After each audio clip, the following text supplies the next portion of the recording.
Hello. Welcome to Angel Messages with Elena. This is Elena, and I want to thank you so much. And I also want to thank Brenda for the topic for today, which is another reading of Oak Island. It's actually a historical person, which I don't think they even really touched on a whole lot, that had also came to Oak Island. But first, I want to thank you all for coming and joining me and viewing. Please consider subscribing because my readings are very accurate and spot on, and I'm just so fortunate to be able to interpret the energies.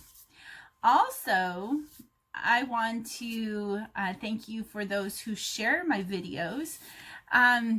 Something special that I'm going to give for you is an MP3 download of this video so that you can download and listen to it anytime you go. There is no sign up requirement. It is truly free.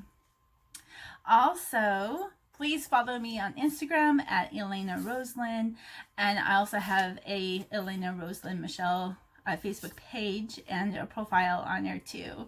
On Twitter, I'm horse_wisp_er. And yeah, you could just, put in Elena Roslyn Michelle. Sometimes that comes up as well. So I'm so excited. So let's go ahead and get into the reading. When Brenda was talking with me, and I think her messages are gone now because I couldn't look up those messages again. But I did a screenshot of a couple of them. But one of the things that came up was the mother of Portugal, which she was exiled. And I don't have that information, but I will put that into the links and link you to the church where she communed from when she was in exilization. And yeah, it's just like, you just don't know, like with the Templars and, all these secret societies, secret occults, which just means a secret society, that they teach all these secret things because it's supposed to be a mystery. And since 2011, I have been teaching all the mysteries that have been coming to me. So you may even look at some of the symbolisms and stuff, and they have different meanings for me. That's why I can go and elaborate. So when the subject of the topic, by the way, you can leave a topic down in the comments below of another topic that you want me to do a reading on. I will continue to Oak Island readings through the month of December on Wednesdays. So the images that were coming in, actually there was an image that was actually in the sky 2 weeks before, and energies come to me and sometimes I just don't know who they belong to or what they're there. I'm in the constant learning process and learning my energies. And by the way, that's Prince in the back. He will be chewing on a bone if you hear this on the MP3. Then sometimes energy comes to me like 3 days in advance. They're just, different times. And I saw an image in the sky that I took a picture of, which I really believe that it belongs to this historical character, this historic person that is going to be coming into this reading. I'm not going to tell who this person is yet, but that this reminds me actually of a captain of a ship in when I was younger and lived in Cordova, Alaska, and that was a USCG, the United States Coast Guard's the Sweetbriar. He was a captain of the ship before we moved to Hawaii. So I think I was 12 when I met this captain and his wife. His wife had beautiful yellow curly hair and 2 beautiful children, who was a daughter and a son. But anyways, this captain, as this character was unfolding, reminded me of this historical creature as well. Person. We're all new creatures in Christ, right? All new creatures. This is a newness that we're coming into. So I'm going to let this beautiful person, who may have gotten some bad rapport. He was also exiled which means that he was taken out of leadership and was told not to come back and no longer a leader. But it didn't mean that he actually went to this island. That he actually, it's kind of like the attitude is like, well, if I'm not going to be a leader of my country, well, I'm going to just, traverse the world. I'm just going to journey the world by boat. Nobody can stop me on the waters. Right? So that was the attitude that came through. It was just like, no one's going to stop me. I'm going to still do what I want. Right? The stubbornness and this, it's kind of like a defilation of another power. The bone fell to the floor. Okay, so, yeah, so it's beautiful. So let's go ahead and pull some cards here. And to know that this energy is a man. It was a captain of a ship.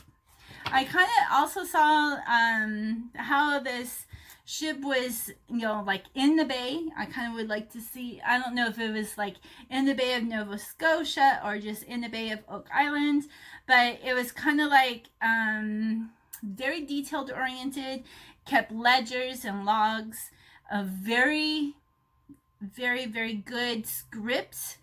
So it was legible script that you can read, that he knew exactly what was on the boat and what wasn't on the boat.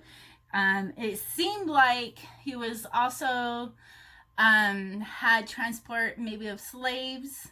He knew every single slave. He knew exactly what they ate, how much energy they spent, how much time they needed for recoup, even though what he put out there didn't always go well to the people who was in charge of the slaves. Yeah, very detailed. It was very noble. He was short, but yet he had a certain stature about him, that he stood a certain way. And noble people, they just have a certain air about them, and they hold their shoulders and their head up high. Not just as out of arrogance, but how they hold themselves. So yeah, that was some of the things that came. It was like he had a telescope, and when he wasn't poring over his ledgers, that he was out on the bow, and he would look through his telescope to see if the guards were sleeping. And he would go to the other end of the boat and see if they were sleeping. It seemed like there was guards that were surrounding where they were at while he was on the boat. Then there was a certain point where he did get off the boat, and the highest point, I don't think this really a real high point into Oak Island, but I've never been there personally. But there was like one place that was higher than the other, that he can see 360 degrees around him. It was like he knew his bearings. He knew exactly where the stars are, because they charted by stars. Yeah, he had all these charts. He knew exactly what he was doing. Okay, so it was just like, it was just beautiful. It just like, yeah, so perfect. I mean, even a general would be so proud to have him in part of his fleet, or an admiral of a navy. So the first card that he wants to bring through is the Six of Keys, and it's the crescent moon. And the crescent moon is the waning of the moon. So it's after full moon and right before new moon. And the window is open. It was like there was an opportunity for him to come and be a part of this before, like, the storms would come. Or it was the most perfect opportunity because all the eyes were focused away from him because he was discarded. Maybe they let him part of the ocean and says go. There's the rest of the way, and just like all the eyes was focused. So it was just like there was a how would you say that? Anyways, all eyes were off of him now, so that he could do what he wanted to do. And I really feel that there was also this, like, the smuggling, because like I said, he knew exactly what was on this boat. And there was a chest, and it's not in this picture, but there was a chest that came into some of my visions, and it was like, and some of it was like a letter desk. You know how some in the 1800s had this little desk and it had a lid and it had the inkwell and a place to put your pen. You open it up, you have your papers. It was just like he carried that with him, and with that he had a little tiny vial of gold ink, and it was so important to him because it was expensive, but it also came into how they used to in their writings, especially in spiritual writings, into real elaborate books back then. The first letter of the paragraph or of a topic would be a block, and it would be outlined with gold or had gold inlays. So I used to have a 13th century Bible that there was pictures in there that was gold ink, and it was very beautiful, but it was just like this gold ink he carried with him, not in this desk. So that was something else that had come through, because it kind of felt like he was also an artist.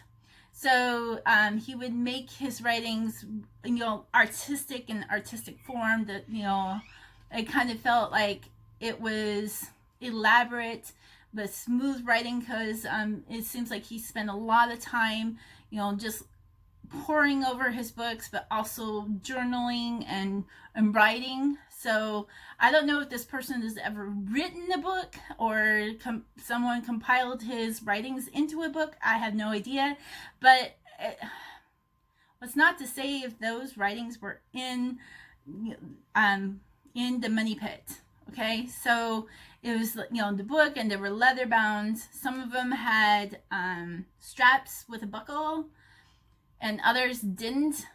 So yeah, and it was like real leather, because we don't have that today, but yeah, it was real leather. So that's where this art, this sculptor is coming in and is sculpting on this bust, and it's making into a form.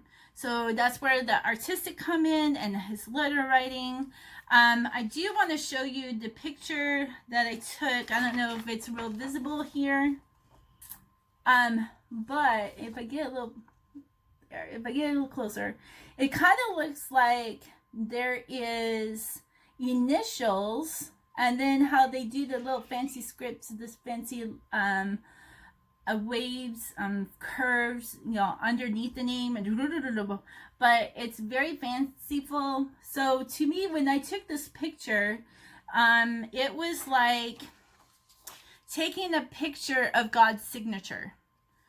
And I really believe that this person believed that he was all powerful like God. Not Hitler, okay? Not Hitler. He was not at Oak Island, as far as I know. Not to say that that person could have done that as well at one point in time, but we're not going to go there. So some of this initials, there's actually 4 initials. One kind of got cut off. It kind of looked like an RK, an RU, or a KU. So yeah, but very fanciful underneath. How you put your initials and you do the little loop-de-loops underneath. To note that on the left side, that there's a sun, and if he signed anything with a map, maybe with the legend and the sun, or the sundial, or the dial of where's north direction, that there would be a signature there. You would probably put the sun with the sun rays underneath there, because the sun symbolism was, I believe, was really important. Even though this card right here shows the moon, but the sun had a very importance to him as well. So I kind of believe that he was a Christian, because many people believe that Christ, or Egyptian god Ra, the sun god, was also very important into different types of religions. So definitely sun, S-O-N, or the S-U-N, was very important into his religion. All right, so So when he was exiled, it was like a fated meeting that, it's like, even though we see the connection of people, that this meeting with Oak Island was like at the most opportune time. So the ship is referred as a her, the land is referred as a her, and he was a him. It was just like this was the most connected time to go on this voyage, because 7 is about the journey, that it was just like perfect. Like all the stars lined up, all the all these consecutive syncings that was going on, his symbolisms. It was just like, it was perfect timing. Everything was perfect when he was out there, when he went there, and how long he stayed. It was like, I couldn't have planned it any better, because it's like, the doorways was open to him for this beautiful connection. Yeah, so he had dreamed of something, or of hiding things, digging. I kind of really believe that he really had a big, yeah, I just don't remember the year that this person would have been in, but I believe he was also very influential with the Templars. Maybe he was one that didn't really say a lot about the Templars because it was secret. Maybe a lot of people don't know. Maybe it's in the writings. It just seems the writings was so important. It could be religious writings. It could be a collection of things that he collected over a period of time as well. I really kind of believe that he was one who did the mini pit, and maybe not just like overall Templars and the St. Clairs, but maybe this person had been the orchestrator, been the planner to do the actual money pit. All right, so then it was like when the fated meeting happened, when all the stars aligned. This is setting your course. This is 3 of Scrolls. 3s is about the triangle, is right, the all-seeing eye. It's about families. It's about God and the bride and the groom. They say Jesus and the Holy Spirit, but it was a woman, a very divine masculine, and 2 divine feminine that come together. So the triangle was just as important. So the scrolls is about the knowledge, and it's like, once he had an idea that the possibility of being exiled, the possibility of never returning to his land, is like, okay, well then I'm going to go out and search for my own land.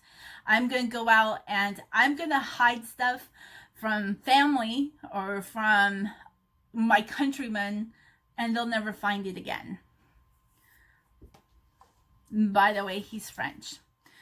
Okay, so let's see what other cards. Let's see if we can get another 3 cards. So just to kind of let you know, when I was growing up, we didn't have a lot of internet, and my mom raised me to be very hidden and separate from the world. When I was married, it was a very big deal to not get into a lot of things. So I really don't have a lot of knowledge of things across the world. So you'll have to kind of fill in and make comments below of this person when I reveal who this person is, because after I do this reading, because I didn't want to go and look for information until after I did my reading, so you know how accurate my reading is. But I'll go and look into some of these things, and it's like, is there anything out there, or maybe we'll find more into the season 7.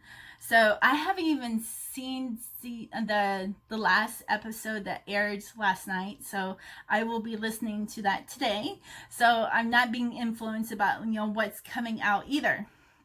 All right, so this is the King of Roses, and I'm sorry about the sun that is coming through. Right, and look at the Greek columns, or the Roman columns in the back. This is the man who's walking in spring flowers. These are daffodils. It's a king, and the king is holding a white and a red rose. Kind of reminds me of the English Tudors. where they had, you know, the white and the red rose as their symbolisms.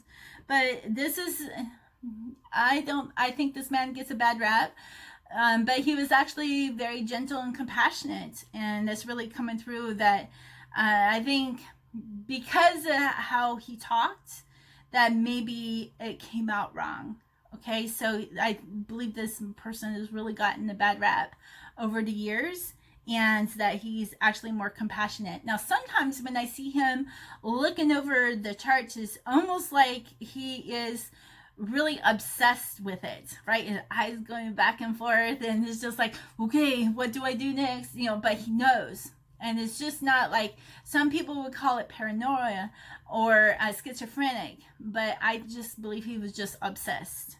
So yeah, a gentle and compassionate man that comes in and just kind of takes over, you know, especially the artistic part. Artistic people get the bad rap as well as, you know, being way out there and eccentric. So because he was an artist that maybe a lot of people didn't know him as the artist, that they saw the eccentric part of it and it's like, okay, well, that's not normal, right? Normal is what is going on in my own family.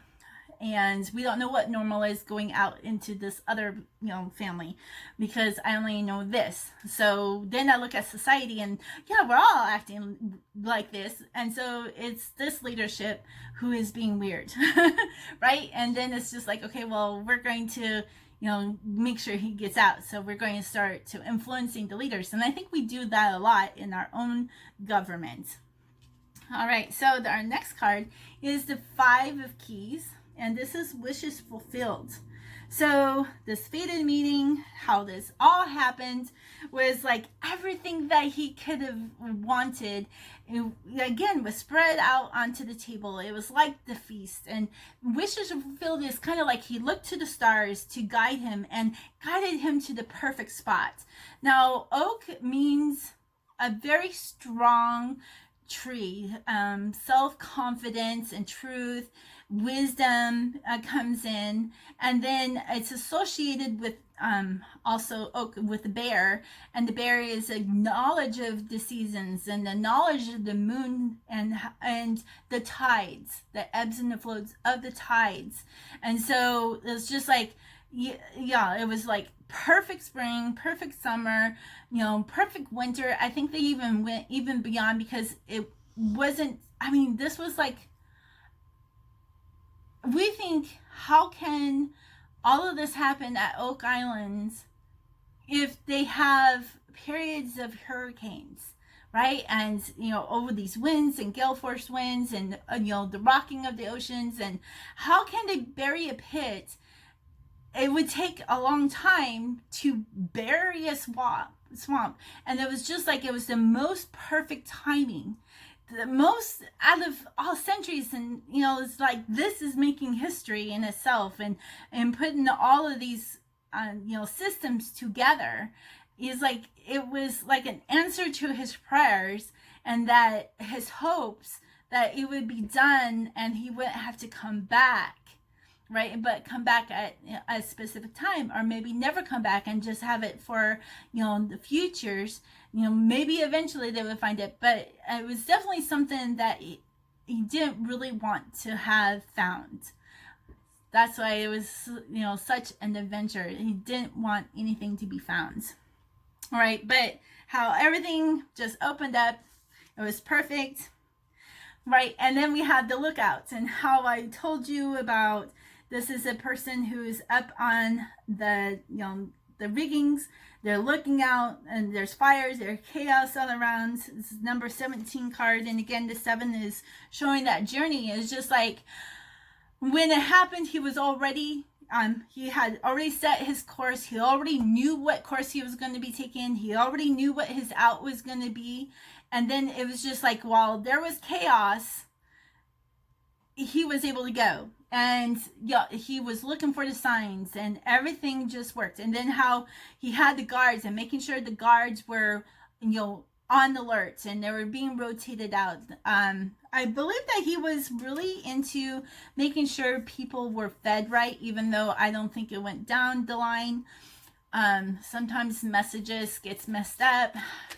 reason why I didn't get deployed, because I would have gotten a lot of trouble, because I would have done a lot more for the people downrange, which means the people who are boots on the ground, who are actually doing like the guards and through the desert, because I'm really the kind of person that stands up for that.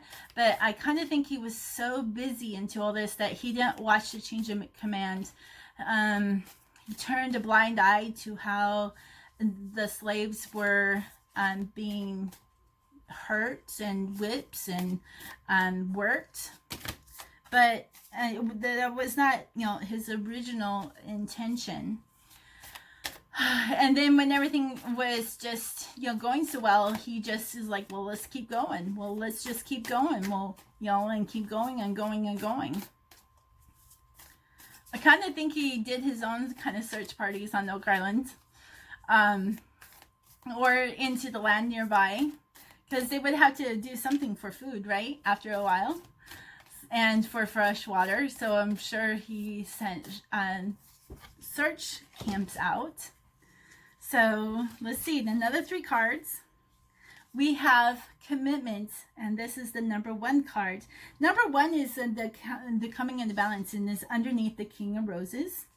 And so we have the King of Roses is kind of like, again, something that's coming to an end as well, because it's the end of the deck of cards. But here it's the beginning, it's a new commitment, it's a marriage, a contract that once he started, he just didn't stop, right? Is that feeling, and it's just, everything was just working. Why stop? Why? It's like, it was just like, but Lord, or but Captain, what if the weather changes? What if the storms come? This is a big project. And it's just like, his lieutenants or whoever was coming back, and it's like, but what if? And he's like, no, we're going to keep going. Things are just perfect at this time. We're going to keep going. We're going to keep building all of these, the pit, and we're going to keep, doing all this stuff. We're just going to keep going. And so we did. Okay. Oh, I like this. Okay. So the Oracle of Delphi is also a number 1 card. This is the Arcana card. The Oracle of Delphi is that the idea is you present offerings, and then you ask the Oracle, the priest or priestess, what you're praying for. And then the Oracle will either have visions, or the soothsayers would go out and look for signs. And so I believe he had a woman with him who could also do that. We call them witches, but to me, it's just like, which one? I kind of like how the Da Vinci's Code was saying that how they were finding free women, and they were dunking them into water. And I think they were finding the woman who was not afraid of water, because why would you be afraid of water, right?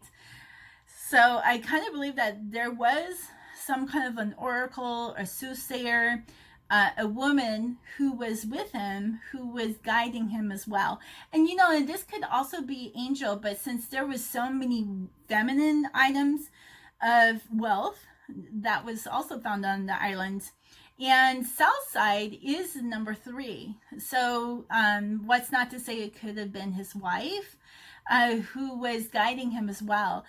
Many historical features, figures of the past had a lot of women that were not acknowledged for their parts in how history was played, and how their influences influenced his heart's desire, and his desire to bury these relics, bury his relics that he found in these books and ledgers.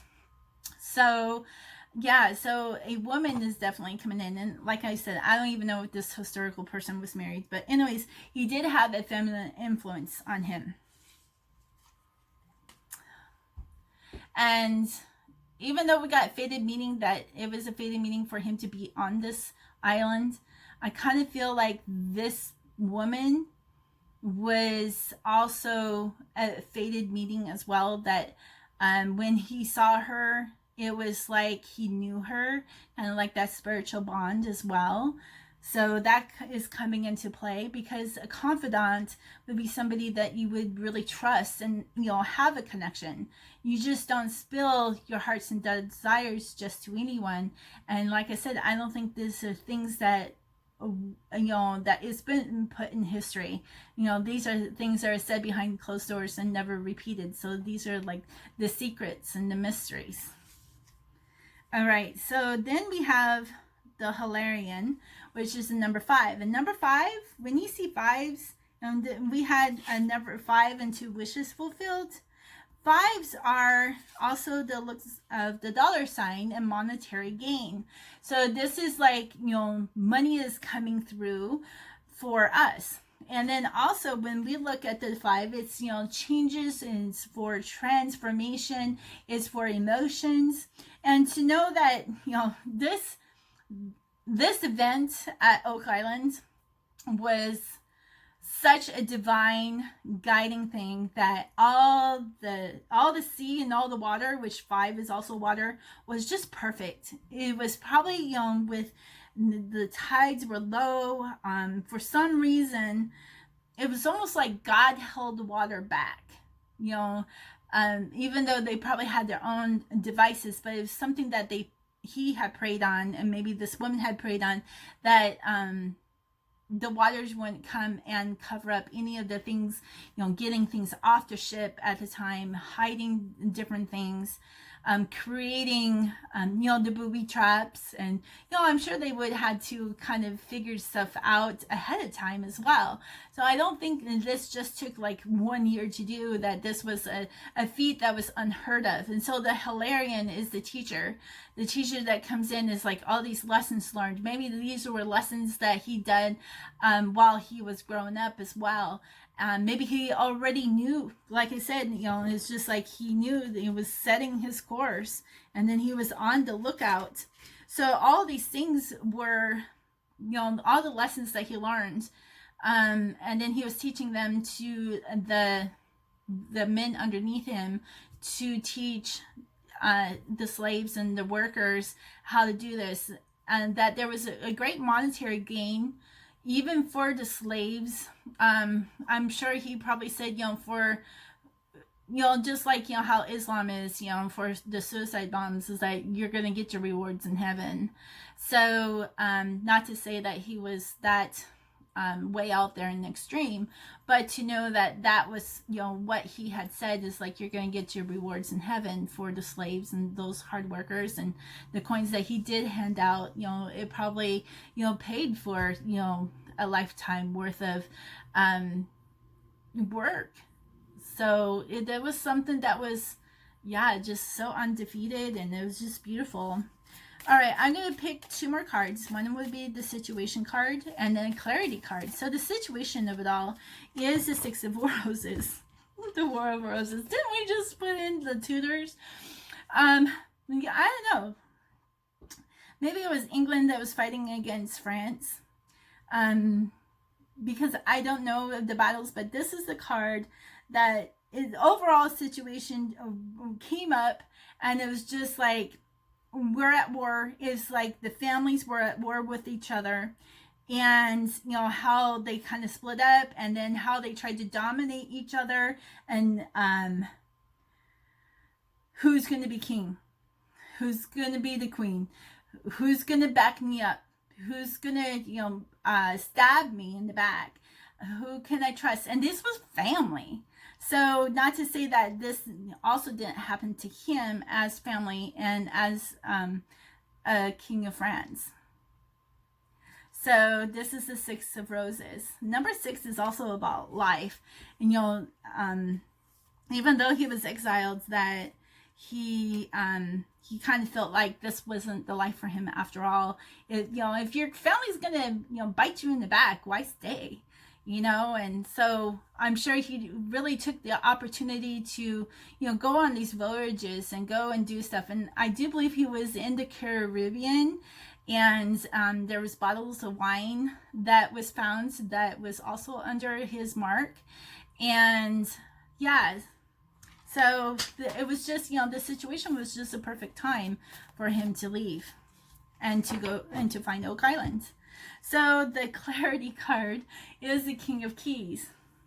So this is the king that is coming. He has all the keys. He's done fighting. He's anxiously coming home. So when we have the keys, it's like doors of opportunities open. And it's just like how all of this, I think it took at least 2 years, maybe 5 years. I want to say 5 years because, yeah, that's a lot of work. You had to have hundreds of slaves to do it within 2 years. So I don't know what kind of fleet he would have had as an exiled leader. But it was just like, he's looking from a distance from a home, hiding his material, looking for a new home. I don't even think he kind of knew where he was going for certain until he came to a understanding within himself where he needed to be. He, it's just kind of like how we tell young men to go and sow your oats. Go out there, spread your seed. It's kind of like he kind of felt like not spreading the seed, but, going and singing the world. There's a lot of people who are born into wealth that they go and spend the world and looking for things before they settle down. And this is kind of how I see him. He's facing to the right side and to not only to this castle, but church and to finding himself. And I do believe he did find himself. He was not insane as other people has called him to be, but that he did find himself in, the miracles of, what had gone on over there. So my best guess for who did the money pit was Napoleon. I don't think a lot of people knows that, but there's different physical characteristics that came. For one thing, I talked about this man who was a captain of the Coast Guard. He was short, he had black hair, he had blue eyes, but he had a stature about him that he stood tall.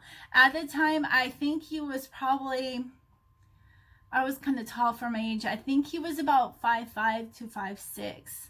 So I'm about 5'7" now, so I didn't grow much after I turned 12.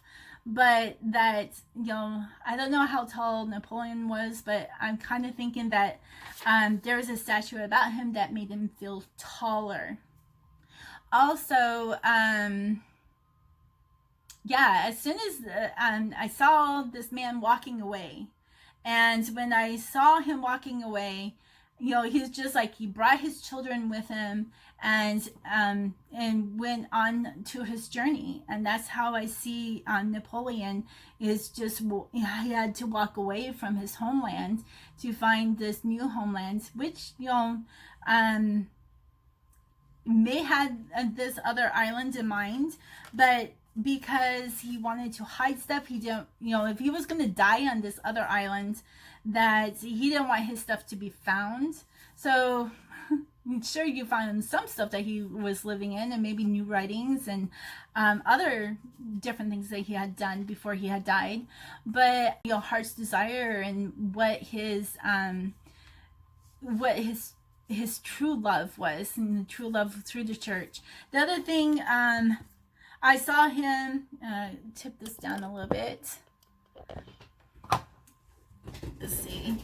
So his arm would be down by his waist, almost like a waiter with cloth, but without the cloth, he would hold himself. And then I saw with his right hand that he would touch his shirt, or sometimes his hand went underneath his shirt because he had a relic, possibly a cross, and that he would hold on to this cross or put a hand on it. People probably don't know that he had a relic on, and that's probably why his hand is underneath his jacket. Maybe it was longer. Maybe he had, put a tattoo or something of a relic. But anyways, I just saw a hand go underneath the shirt. I didn't see the position of it. I just saw him holding on to a relic. And this could be a cross. Now, for me, when I was in the military, we could wear our necklaces with crosses on them with our dog tags, and it had to be underneath the uniform and it couldn't pop up. So yeah, constantly checking to see if it was there, because the strenuous exercise and the strenuous, especially the field exercises, crawling and working with the sand and the mud at times, is like, is it there? So so that was how I came to the conclusion for Napoleon. So go and do some research and find out some of the things, did he just go, on the voyage, or did he go straight to the islands? What proof is there to prove my reading wrong? But to know that energies, tend to change, that energies that you're learning in here, that you also can apply it to your own life. And that is the message, of all the spirit guides, our ancestors, of those who have passed before, and how they lead the way for us. And that we are giving them their stories and telling their stories for us. Not for back then, but for us, because these are lessons learned, and the things that he had to learn about family, and how, his family and the other leaders who came up after him, and to said all these rotten things about him, because I don't think that was really truly who he was. So I really see him as a very artistic, very, very, very, very smart person, who just had luck on his side, and how he believed that God led this way for him to do all these beautiful improvements, so to speak, into hiding stuff. The pirate, definitely not of other people's stuff, but of stuff that he has collected and hidden. It does remind me of Hitler and what he did, because Hitler went and hid all the art stuff because he knew about images into art, and how we can see the abstract, and how, like Michelangelo and Leonardo da Vinci had many different codes. Some of the codes I don't even think they knew they were putting in them, but some was very purposely in there. I do believe the Bible has been deciphered for hundreds and thousands of years already, and that because it was a mystery and wasn't the time that they hid those codes. So there's lots of codes that is leading you to, on your journey, and, into something that we can celebrate with the Laginas, and, the Blankenship and the Nolans, and, everybody out there who went on to the prospecting, because that's part of the scavenger hunt that we are put to find our pieces and put them together. And how, like, the crystal skulls, and how that was a great scavenger hunt, and it had to be done like by 2000 or 2012, I can't remember, but there's different things that were put in place for us to focus on something while we're getting through to this next beautiful point. So, and just a tidbit, 2020 is going to be a beautiful financial year. Look into where your stars are, into the planets, and what's reigning over you, because that also has a great influence. Mine is just breaking through for Capricorn, so I'm really excited to be seen and to get notary and to get into this reputation, because this is going to be a very spiritual year if you're ready for it or not.